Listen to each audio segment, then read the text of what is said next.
Hello friends, welcome to Neil class. I am Rahul Suresh Barbujar. So let's start for probability distribution. Okay. So first of all introduction of probability. So आता प्रोबॅबिलिटीचं तुम्हाला काही types आहेत त्याच्यानुसार तुम्हाला ते example solve करावं लागतात. So for examples of sample space in a tossing coin. First, second coin toss for heads and tails. Simple. First type. Second case तुम्हाला if two coins are tossed in them. दोन coin toss केल्यानंतर तुम्हाला जी condition मिळते काय मिळेल तिथं आता HH, ST, TH and TT means H means heads, T means tails consider करायला तुम्हाला. Okay. So if coins are tossed, then simple sample heads, head tail and tail tail. नंतर थर्ड केस आहे in rolling a dice we have rolling dice असेल त्यावेळेस तुम्हाला numbers counts करायचे किती numbers असतील ते टोटल 6 नंबर्स असतील ते रोलिंग डाईस असेल त्यावेळेस. ओके. सो इथं तुम्हाला एक फॉर्म्युला यूज करायचा आहे probability of occurrence of an event. Let S be the sample space and E be and event. So probability of E is equal to numbers of events upon numbers of samples. हा formula तुम्हाला इथं use करायचा आहे. Okay. So for example आता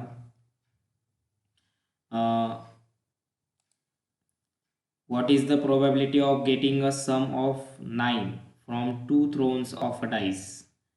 Probability find करायची किती 9 sums from two throws of dice साठी.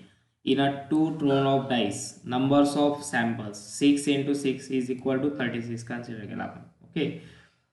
To throne dice साठी नंबर्स ऑफ सॅम्पल किती आहे तुमचे 6 into 6 is equal to 36. So let E is equal to event of getting sum. Event of getting सम.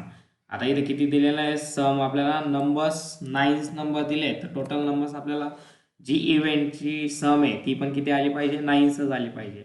मग त्यासाठी आपण इव्हेंट काउंट केलेत बघा 3 6 4 5 5 4 6 3 या दोघांची जर सम केलेत आपण 9 येऊ शकते.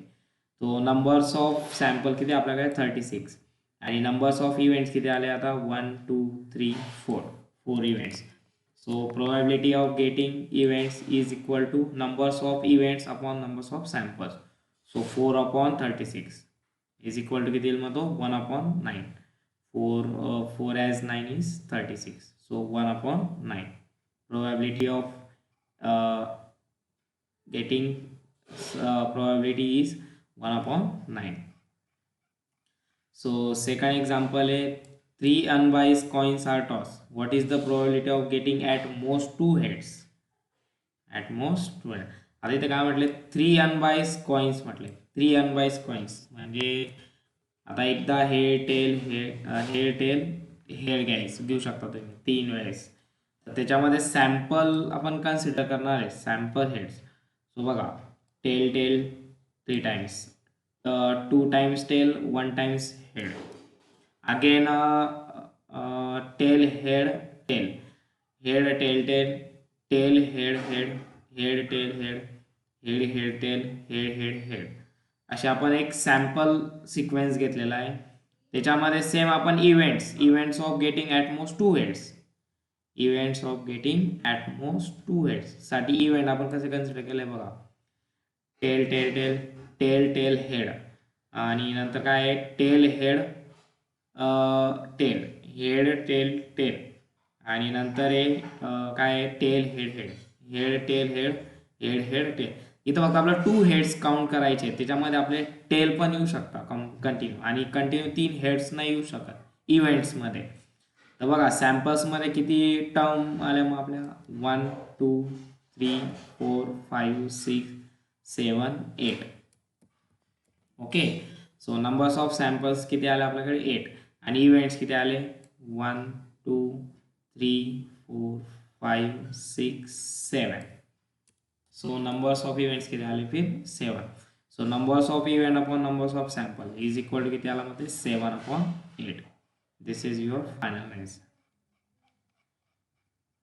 थर्ड एक्झाम्पल आहे two dice are thrown simultaneously.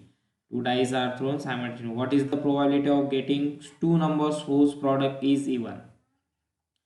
To dice are thrown simultaneously. आता इथं दोन डाईस घ्यायचे कंपल्सरी. दोन डाईससाठी आपण नंबर्स काउंट करतो. या आधीच इंट्रोडक्शन बघितलं आपण. What is the probability getting two numbers whose product is even? दोघांचा प्रॉडक्ट काय आला पाहिजे? इवन आला पाहिजे. असे नंबर्स आपल्याला काउंट करायचे. In simultaneously thrown two dice EVM. Numbers of sample already आपल्याकडे हा कॉन्स्टंट फॉर्म्युला आहे. Numbers of sample 6 × 6 means 36. आता याच्यासाठी आपल्याला इव्हेंट्स काउंट करायचे. इव्हेंट्स टू नंबर्ससाठीचे event. Product is even. Even प्रॉडक्टवाले नंबर्स आपल्याला सॅम्पल करायचे.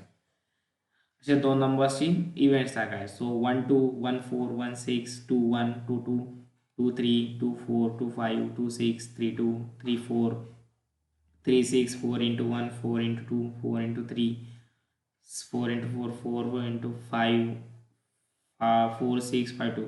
आपण हे 1 to 6 नंबर्समध्ये असे नंबर्स घेतले की त्यांची जी मल्टिप्लिकेशन केली तर ती काय येणार आहे? इवन नंबर्सच येणार आहे.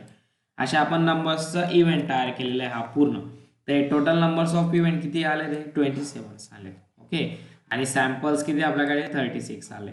So let's probability of events is equal to numbers of events upon numbers of samples. So 27/36 is 3/4. This is a final answer.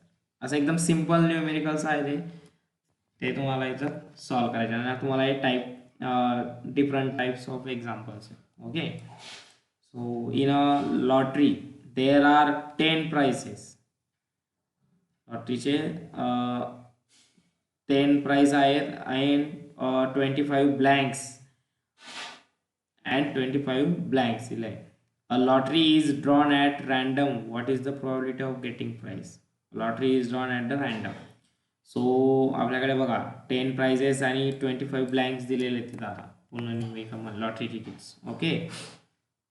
So P getting a price 10/10 + 20t. Total price किती आपल्याकडे? 10 आहेत आणि blanks किती आहे? 25. आणि lottery drawn at random. What is the probability getting price? आपल्याला काय करावं लागेल? ब्लँक प्लस लॉटरी डिवाइड करावं लागेल प्राइससाठी. मग 10/10 + 25. सो 10 किती आला तो? 35. So 10/35 means 2/7. Okay. In lottery getting prize. कारण की what is the probability of getting prize म्हटलेलं आहे. आपण आधी काय करणार आहे? जेवढे प्राइस आहे त्या प्राइसमध्ये परत डिवाइडला काय केलं आपण? ब्लँक प्लस प्राइस ॲड करून त्याचे तुमचं फायनल कॅल्क्युलेशन आला ते आलं तुमचं probability of getting prize. So 2/7. आता आहे next numerical. A card is drawn from a pack of 52 cards. Card is drawn from a pack of 52 cards राहतात. नंतर of the probability of getting a queen of club और a king of heart is. आता आपल्याला queen आणि किंगचा आपल्याला ते probability find करायची. आता आपल्याला टोटल नंबर्स ऑफ कार्ड्स दिलेले आहेत म्हणजे total numbers of sample already given आहे आपल्याला. किती इथे? 52. आता आपल्याला म्हटलं इव्हेंट. द इव्हेंट फाइंड करा. Event of getting a queen of club और a king of heart. King आणि क्लबचा नंबर्स ऑफ इव्हेंट किती असतील? कार्डमध्ये 52 कार्ड्समध्ये 2 असतील. बरोबर. क्वीन आणि किंग किती आहेत? त्याच्यामध्ये फक्त 2 येतात. एक क्वीन आणि एक king. So probability of events numbers of events upon numbers of samples. मग 2/52 तो किती येणार? ते 1/26. दिस इज अ फायनल आन्सर. हे बघा आपण प्रोबॅबिलिटीचं एकदम सॅम्पल्स एक्झाम्पल बघितले की जे असे सिम्पल एक्झाम्पल्स तुम्हाला विचारले जातील. फक्त तुम्हाला या कंडिशन लक्षात ठेवायच्या आहे. त्यासाठी आपण हे 5 न्यूमेरिकल डिफरंट टाईप्सचे घेतलेले आहेत. तर त्यासाठी तुम्हाला इव्हेंट्स कसे कन्सिडर करायचे त्यानुसार हे तुम्हाला असे न्यूमेरिकल्स विचारले जाऊ शकतात एक्झाम्सला. MCQ म्हणा अथवा डिस्क्रिप्टिव्हसाठी पण. ओके. सो असे तुम्ही न्यूमेरिकल सॉल्व करा आणि ही सगळी प्रोसेस एवढे टाईप्स तुम्हाला लक्षात पाहिजेत फक्त प्रोबॅबिलिटीमध्ये. यानुसार तुम्हाला कॅल्क्युलेशन्स करायचे राहतात टोटल प्रोबॅबिलिटीमध्ये. ओके. सो आपण नेक्स्ट टॉपिक नेक्स्ट बघू. थँक्यू.